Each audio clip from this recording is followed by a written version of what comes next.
Assalamualaikum warahmatullahi wabarakatuh. Selamat pagi rekan-rekan semua, semoga sehat selalu ya. Perkenalkan, nama saya Sawitri.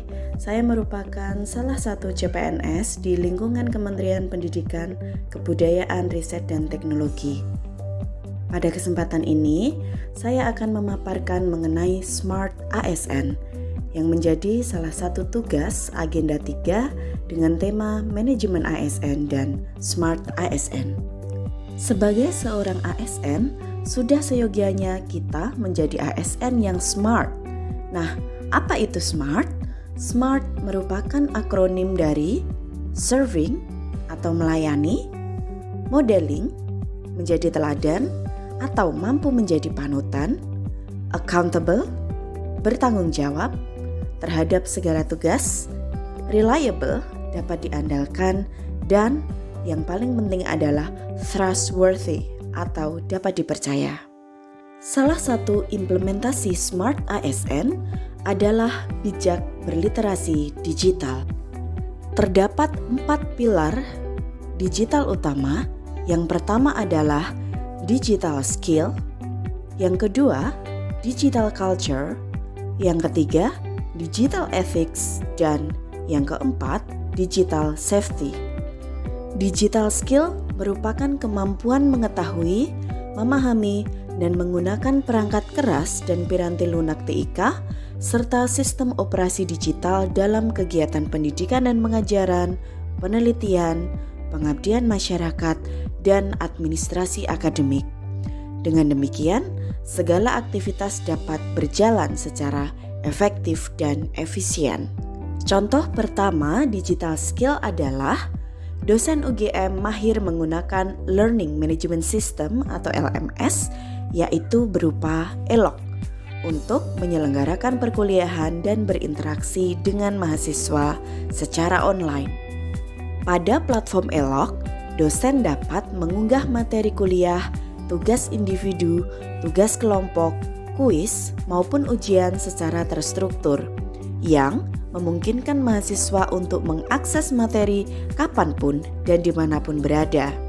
Selain itu, dosen dapat memastikan mahasiswa dapat tetap mengakses materi, belajar, dan mengerjakan tugas meskipun berhalangan hadir secara tatap muka di kelas.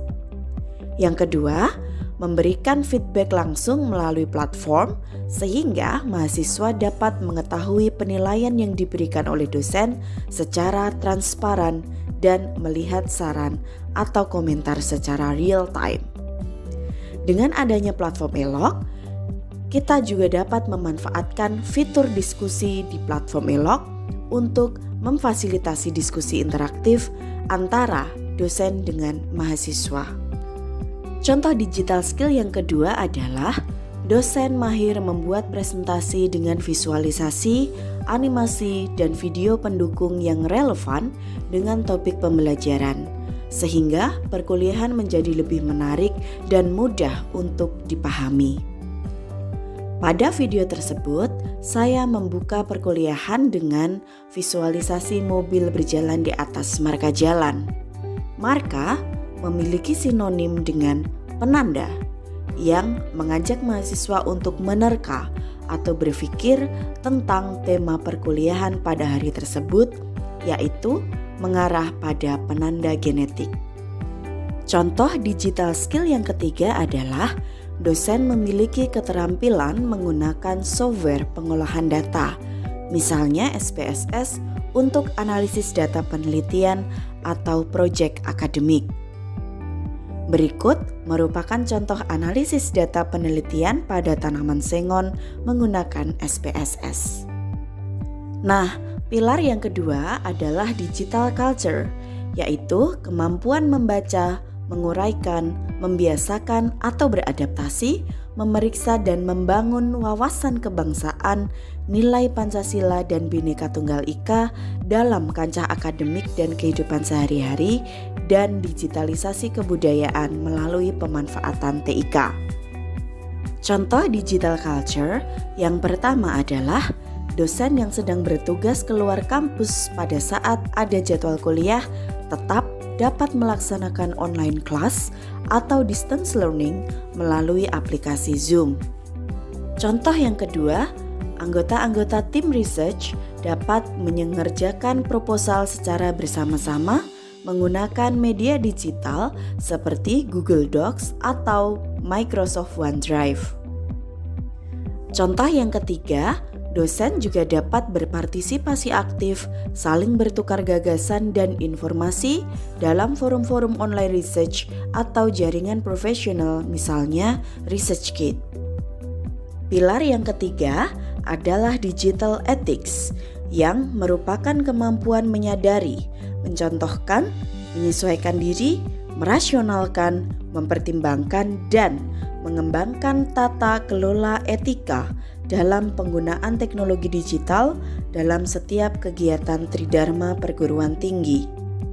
Contoh dari penerapan digital ethics adalah menghindari plagiarisme dalam konten akademik. Dosen harus memastikan bahwa materi pendidikan, pengajaran, penelitian yang dibuat, misalnya presentasi, artikel atau makalah, audiovisual merupakan karya asli. Apabila mengutip karya orang lain, maka harus mencantumkan sitasi dan referensi secara jelas dan tepat. Contoh penerapan digital ethics yang kedua adalah melindungi hak kekayaan intelektual atau HAKI atau hak cipta. Sebagai dosen, seyogianya tidak membagikan e-book maupun artikel yang berbayar dan atau dilindungi hak cipta tanpa izin dari pemilik. Apabila menggunakan materi yang memiliki lisensi, maka harus memastikan terlebih dahulu bahwa lisensinya sesuai untuk dibagikan di kelas. Contoh digital ethics yang ketiga adalah profesionalisme berkomunikasi digital. Seorang dosen dapat dijadikan sebagai role model atau panutan atau teladan dalam kehidupan sehari-hari. Oleh sebab itu, sebagai dosen harus selalu menjaga adab sopan santun dan menggunakan bahasa yang profesional pada saat berkomunikasi, baik melalui email, media sosial, platform pembelajaran daring, maupun WhatsApp sekalipun. Nah, pilar yang terakhir adalah digital safety, yakni kemampuan mengenali, memolakan, menerapkan, menganalisis, menimbang, dan meningkatkan kesadaran perlindungan terhadap data pribadi, institusi, serta perangkat digital yang digunakan dalam kegiatan belajar mengajar dan administrasi akademik. Dosen seringkali berurusan dengan data yang sensitif, termasuk informasi mahasiswa, materi akademik, dan komunikasi digital. Oleh karena itu, penting bagi dosen untuk memahami langkah-langkah untuk melindungi data dan identitas digital dari ancaman dunia maya. Contoh penerapan digital safety yang pertama adalah menjaga kerahasiaan data mahasiswa seperti dokumen pribadi maupun nilai dengan tidak membagikannya kepada pihak yang tidak berwenang tanpa persetujuan yang bersangkutan. Contoh digital safety yang kedua adalah menggunakan platform pembelajaran resmi di kampus. Misalnya UGM memiliki platform Simaster yang aman untuk menyimpan data pribadi maupun data akademik mahasiswa. Nah, rekan-rekan sekalian, demikian uraian singkat mengenai Smart ASN dan 4 pilar literasi digital. Semoga bermanfaat. Semangat untuk menjadi ASN yang smart dan bijak berliterasi digital ya. Terima kasih. Wassalamualaikum warahmatullahi wabarakatuh.